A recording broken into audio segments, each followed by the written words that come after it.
This is a 2000 KLR with about maybe 45,000 miles on it.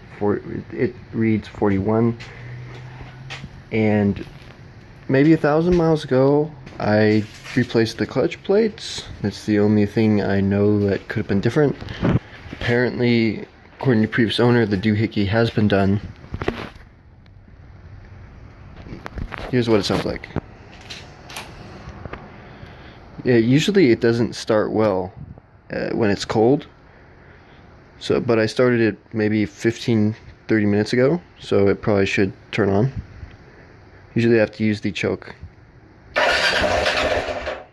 So.